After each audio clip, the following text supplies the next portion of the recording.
Hello friends, welcome to மக்கள் சேவை channel. இன்றைக்கி நம்ம ஒரு சூப்பரான இன்ஃபர்மேஷன் பற்றி தான் பார்க்க போகிறோம். அதாவது டிஎன்பிஎஸ்சி குரூப் 4 எக்ஸாமுக்கு புதிய ஓஎம்ஆர் ஷீட் வந்து கொடுத்துருக்காங்க. இந்த புதிய ஓஎம்ஆர் ஷீட் மூலமாக நம்ம எப்படி ஷேடோ பண்ணுறது, எந்த மாதிரி இன்ஸ்ட்ரக்ஷன் ஃபாலோ பண்ணணும், அதை பற்றின மொத்த இன்ஃபர்மேஷன் தான் இந்த வீடியோ வந்து பார்க்க போகிறோம். இந்த வீடியோ ஸ்கிப் பண்ணாமல் ஃபுல்லாக பாருங்கள். அது மட்டும் அல்ல, இந்த வீடியோ நிறைய பேருக்கு ஷேர் பண்ணுங்கள். ஃபஸ்ட்டு இந்த வெப்சைட்டும் பண்ணிக்கோங்க. இந்த வெப்சைட்கான லிங்க்கை நான் டிஸ்கிரிப்ஷன் வந்து கொடுத்துட்றேன். அதாவது டிஎன்பிஎஸ்சி குரூப் 4 எக்ஸாமுக்கான ஹால் டிக்கெட்டை வந்து பப்ளிஷ் பண்ணிட்டாங்க. இது வரைக்கும் ஹால் டிக்கெட் டவுன்லோட் பண்ணாதவங்க நம்ம சேனலில் வீடியோ போட்டிருக்கோம், எப்படி ஹால் டிக்கெட் டவுன்லோட் பண்ணுறதுன்னு. அந்த வீடியோ பார்த்து டவுன்லோட் பண்ணி வச்சுக்கோங்க. எக்ஸாம் பொறுத்த வரைக்கும் உங்களுக்கு 12ஆம் தேதி எக்ஸாம் இருக்குது அப்படின்ற மாதிரி வந்து தெரிவிச்சிருக்காங்க.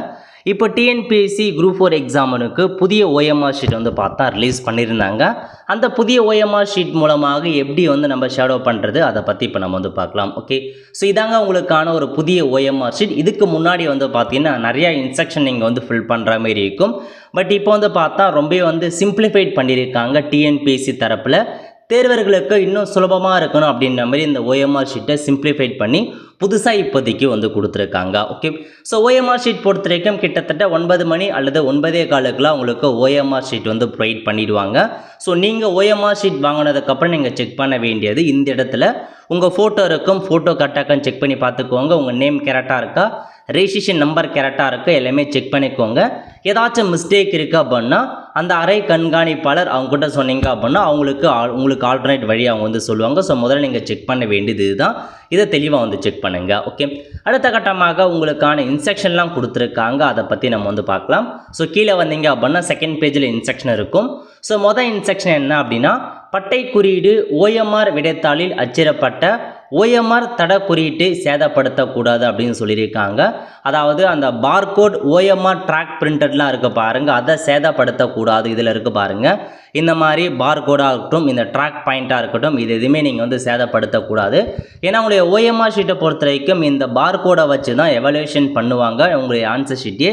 ஏன்னா இதை பாதியாக பிரித்து கொண்டு போயிடுவாங்க. அதுக்கேற்ற மாதிரி தான் வெரிஃபை பண்ணுவாங்க. ஸோ பார்கோடு இருந்தால் மட்டும்தான் கரெக்டாக உங்கள் பேப்பரை வந்து எவல்யூஷன் பண்ணி அதுக்கான ரிசல்ட்டை வந்து கொடுக்க முடியும். நீங்கள் பார்கோடை சேதப்படுத்துகிறீங்க அப்படின்னா உங்களுடைய ஓஎம்ஆர் தாள் வந்து செல்லாதாக்கப்படும் அப்படின்றத சொல்லியிருக்காங்க. ஓகே, நெக்ஸ்ட்டு விடைக்கான வட்டத்தை கருமையாக்குதல். அந்த உங்களுக்கான ஆன்சரை எப்படி டார்க்கன் பண்ணணும் அதை பற்றி கொடுத்துருக்காங்க பாருங்கள். சரியான முறை எப்படி அப்படின்னா, இப்போ ஒரு ஆன்சருக்கு கரெக்டான ஆன்சர் ஏ அப்படின்னா ஏவை மட்டும் அந்த வட்டம் ஃபுல்லாக மறைகிற மாரி நீங்கள் ஷேடோ பண்ணுற மாரி இருக்கும். இந்த மாதிரி டிக் பண்ணுறது, இன்ட்டு பண்ணுறது, அரைகுறையாக ஷேடோ பண்ணுறது அந்த மாதிரி இருக்கக்கூடாது அப்படின்றத தெளிவாக உங்களுக்கு வந்து கொடுத்துருக்காங்க. அதேமாரி ஒரே வட்டத்தில் 2 ஷேடோ பண்ணுறது அந்த மாதிரி இருக்கக்கூடாது அப்படின்றத சொல்லியிருக்காங்க. இந்த மாதிரி தான் இப்போ ஃபஸ்ட்டு கொஷினுக்கு ஆன்சர் பி அப்படின்னா அந்த பி வந்து ஃபுல்லாக மறையிற அளவுக்கு உங்களுக்கான ஷேடோ வந்து பண்ணிக்கோங்க. அதுதான் சரியான முறையில் நீங்கள் ஷேடோ பண்ணுற மாரி. நீங்கள் டிக் பண்ணுறது பி கரெக்டாக சொன்னால் பி ஒன்று டிக் பண்ணக்கூடாது. அதேமாரி பி வந்து பார்த்தா இன்ட்டு பண்ணக்கூடாது. ஒரே கொஷினுக்கு 2 ஆன்சர் ஷேடோ பண்ணக்கூடாது. இதெல்லாம் வந்து பார்த்தா தவறானது. அந்த மாதிரி பண்ணுறீங்க அப்படின்னா மதிப்பெண் குறைச்சிடுவாங்க. ஸோ கரெக்டாக அந்த எது ஆன்சரோ அதை மட்டும் கரெக்டாக நீங்கள் ஷேடோ வந்து பண்ணிவிடுங்க. ஓகே, இதான் வந்து பார்த்தா செகண்ட் இன்ஸ்ட்ரக்ஷன். மூணாவதாக என்ன கொடுத்துருக்காங்க அப்படின்னா, கீழ்கண்ட காரணங்களால் ஓஎம்ஆர் விடைத்தாள் செல்லாதாக்கப்படும். ஸோ கீழே ஒரு சில இன்ஸ்ட்ரக்ஷன் கொடுத்துருக்காங்க. இதெல்லாம் கரெக்டாக ஃபாலோ பண்ணுங்கள். அப்படி ஃபாலோ பண்ணாமல் விட்றீங்க அப்படின்னா உங்கள் ஓஎம்ஆர் ஷீட்டை வந்து பார்த்தா நாங்கள் வேலிட் பண்ண மாட்டோம், இன்வேலிட் பண்ணிவிடுவோம் அப்படின்றத சொல்லியிருக்காங்க. ஸோ மொதல் பாயிண்ட் என்ன அப்படின்னா, கருமை நிற பந்துடைய அதாவது இங்கு பால் பாயிண்ட் பென் இருக்குது பாருங்கள், பிளாக் இங்கு பால் பாயிண்ட் பென்னை மட்டும்தான் நீங்கள் பயன்படுத்துகிறோம். ஷேடோ பண்ணுறதுக்கும் சரி, ஏதாச்சும் ஃபில் பண்ணுறதுக்கும் சரி, பிளாக் கலர் இங்கு பால் பாயிண்ட் மட்டும் தான் பயன்படுத்தணும். ப்ளூ கலரோ ரெட் கலரோ வேறு எந்த கலர் பெண்ணுமே பயன்படுத்தக்கூடாது. ஒன்லி பிளாக் இங்கு பால் பாயிண்ட் மட்டும் தான் நீங்கள் பயன்படுத்தணும். ஓகே, ஸோ வேறு கலரில் யூஸ் பண்ணுறீங்க அப்படின்னா ஓஎம்ஆர் ஷீட் இன்வேலிட் ஆகிடும். Next making any irrelevant or important remark simple. அதாவது உங்கள் ஓஎம்ஆர் ஷீட்டில் தேவையற்ற குறிப்புகள் குறியீடுலாம் நீங்கள் போடுறீங்க அப்படின்னா இன்வேலிட் ஆகும் அப்படின்னு சொல்லியிருக்காங்க இந்த இடத்துல.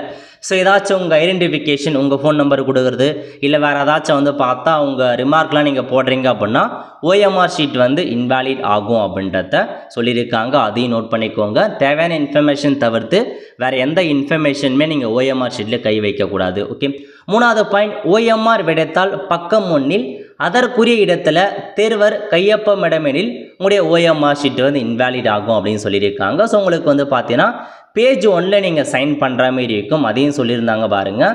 ஸோ இந்த இடத்துல உங்களுக்கு வந்து சைன் பண்ணுற மாரி இருக்கும், தேர்வரின் கையொப்பம் இருக்குது பாருங்கள். ஸோ இதில் போயிட்டு உங்கள் சைன் நீங்கள் வந்து பண்ணுற மாரி இருக்கும் இந்த பாக்ஸில், அதையும் கொடுத்துருக்காங்க. தேர்வர் கையொப்பமிடவில்லை விடைத்தாள் செல்லாதாக்கப்படும் அப்படின்ட்டு மென்ஷன் பண்ணிட்டாங்க. ஸோ இந்த இடத்துல உங்கள் சைனை நீங்கள் வந்து பண்ணிவிடும். இன்விஜிலேட்டர் வந்து சொல்லுவாங்க எப்போ சைன் பண்ணணும் அப்படின்னு, அப்போ நீங்கள் சைன் பண்ணால் போதுமானது. ஓகே, அதுக்கப்புறம் என்ன இன்ஃபர்மேஷன்ஸ் கொடுத்துருக்காங்க அப்படின்னா, தங்களுக்கு வழங்கப்பட்ட வினாத்தாளில் அச்சிடப்பட்டுள்ள வினா தொகுப்பு எண்ணினை OMR விடைத்தாளில் சரியாக கருமையாக்காமல் இருந்தால் உங்களுக்கு வந்து இது பண்ணப்படும் OMR. அதாவது ஸோ வினாத்தாள் உங்களுக்கு கொஷின் புக்லெட் கொடுப்பாங்க, அதாவது கரெக்டாக ஒரு 9:15க்கு கொஷின் பேப்பர் கொடுத்துருவாங்க. அந்த கொஷின் பேப்பரில் ஒரு புக்லெட் நம்பர் இருக்கும், அந்த நம்பரை வந்து பார்த்தீங்கன்னா அது இருக்கு பாருங்கள். இந்த இடத்துல போயிட்டு வினாத்தாள் தொகுப்பெண் இதில் உங்களுக்கான புக்லெட் நம்பரை எழுதணும். இந்த நம்பரை எழுதாமல் விடுறீங்க அப்படின்னா உங்களுக்கான OMR ஷீட் வந்து இன்வேலிட் ஆகும் அப்படின்றத இதில் தெளிவாக கொடுத்துருக்காங்க, அதையும் நோட் பண்ணிக்கோங்க. ஸோ வினா தொகுப்பு என்ன OMR ஷீட்டில் கரெக்டாக வந்து கருமையாக்காமல் இருக்குது அப்படின்னா ஸோ இன்வேலிட் பண்ணப்படும் அப்படின்றத சொல்லியிருக்காங்க. ஓகே, அதுக்கப்புறம் கீழ்கண்ட ஒவ்வொரு காரணங்களுக்காகவும் தேர்வர் பெறும் மொத்த மதிப்பெண்ணிலிருந்து 0.5 மதிப்பெண் குறைக்கப்படும். ஸோ மதிப்பெண் குறைக்கிறாங்க எதன் காரணமாக அப்படின்னா, விடைத்தாளில் எந்த ஒரு வினாவிற்கும் அது தொடர்பான எந்த ஒரு வட்டத்தையும் கருமையாக்காதிருந்தால், அதாவது வட்டம் காலியாக விடப்பட்டால் உங்களுக்கு 0.5 மதிப்பெண் குறைக்கப்படும் அப்படின்றத சொல்லியிருக்காங்க. அதாவது நீங்கள் இப்போ வந்து பார்த்தா மொதல் கொஷினுக்கு வந்து ஏதாச்சும் ஒன்றுத்துலையாச்சும் நீங்கள் ஷேடோ பண்ணியிருக்கணும். மொத்தமாக 4 சாய்ஸ் தாங்க இருக்குது. ஆன்சர் ஏவாக இருக்கும், பிஆர் இருக்கும், சிஆர் இருக்கும் அல்லது டிஆர் இருக்கும். இந்த 4 தான் உங்களுக்கு சாய்ஸ் கொடுப்பாங்க. எதற்காக கொடுத்துருக்காங்க அப்படின்னா எனக்கு விடை தெரியவில்லை. ஸோ ஒரு சில பேர் வந்து பார்த்தோன்னா ஜெனுனாக இருக்கவங்க ஸோ கரெக்டான ஆன்சர் தெரியல அப்படின்றவங்க போயிட்டு விடை தெரியவில்லை அப்படின்ற ஆப்ஷனை ஷேடோ பண்ணுவாங்க. ஒரு சில பேர் இருக்காங்க. பட் நிறைய பேர் மேக்ஸிமம் நீங்கள் வந்து ஆப்ஷனை கொடுக்க தேவையில்லை. ஏன்னா வந்து பார்த்தா 4த்துல எப்படியும் ஏதாச்சும் ஒரு கரெக்ட் ஆன்சர், ஸோ ஏதாச்சும் குத்து மதிப்பாக ஒன்று போட்டாலும் லக் அடிப்பையில் வருவதற்கான வாய்ப்புகள் இருக்குது. ஸோ 4 ஆப்ஷன் தான் கொடுப்பாங்க அதிகபட்சமாக. ஒரு சில பேர் ஆப்ஷன் செட் பண்ணுவாங்க. எதுக்காகனா எனக்கு ஃபஸ்ட்டு கொஷனுக்கு ஆன்சரே தெரியல அப்படின்றவங்க மட்டும். ஸோ இந்த மாதிரி ஒரு சில பேர் ஆப்ஷனை கொடுப்பீங்க. இந்த மாதிரி மொதல் கொஷனுக்கு எந்த ஒரு பாக்ஸுமே நீங்கள் ஷேடோ பண்ணாமல் விடுறீங்க அப்படின்னா 0.5 மதிப்பெண் குறைச்சிருவாங்க. ஏதாச்சும் ஒரு கொஷினில் நீங்கள் அதை கண்டிப்பாக நீங்கள் ஷேடோ பண்ணி ஆகணும். இந்த மாதிரி 200 கொஷினில் ஒரே ஒரு கொஷினுக்கும் நீங்கள் ஷேடோ பண்ணாமல் விடக்கூடாது. அப்படி விடுறீங்க அப்படின்னா நீங்கள் எத்தனை ஷேடோ பண்ணாமல் விட்டாலும் 0.5 மதிப்பெண் வந்து ஒவ்வொன்றுத்துக்கும் குறைக்கப்படும் அப்படின்றத சொல்லியிருக்காங்க. அதுக்கப்புறம் என்ன அப்படின்னா, பக்கம் 1ல் இடது கை பெருவிரல் ரேகை பதிய வேண்டிய இடத்தில் பதியாது இருந்தால். ஓகே, அதாவது உங்களுக்கான இடது கை பெருவிரல் ரேகை இருக்குது பாருங்கள், லெஃப்ட் தம்ப் இம்ப்ரெஷன். இந்த இடத்துல நீங்களுடைய லெஃப்ட் தம்ப் இம்ப்ரெஷனை வைக்கிற மாதிரி இருக்கும்.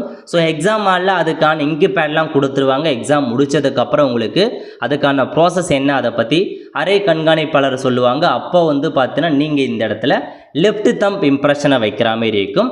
அதை நீங்கள் வைக்காமல் வரீங்க அப்படின்னா 0.5 மதிப்பெண் வந்து குறைக்கப்படும் அப்படின்றத சொல்லியிருக்காங்க. இதெல்லாம் பேசிக் இன்ஃபர்மேஷனுங்க, தெளிவாக நீங்கள் வந்து பார்த்துக்கோங்க. ஓகே, அதுக்கப்புறம் ஃபைனலாக வந்து பார்த்தா இந்த இடத்துல கண்காணிப்பாளர் சான்று, அதாவது தேர்வருடைய புகைப்படம், கையொப்பம், அனுமதி சீட்டு, ஹால் டிக்கெட் எல்லாமே கரெக்டாக இருக்கா இல்லையா அப்படின்னு அவங்க செக் பண்ணி பார்த்துட்டு அவங்க உங்களுக்கு சைன் பண்ணுவாங்க. இண்டிவிஜுவல் அவங்க சைன் வந்து பண்ணிவிடுவாங்க. இதுதாங்க உங்களுக்கான இன்ஃபர்மேஷன்.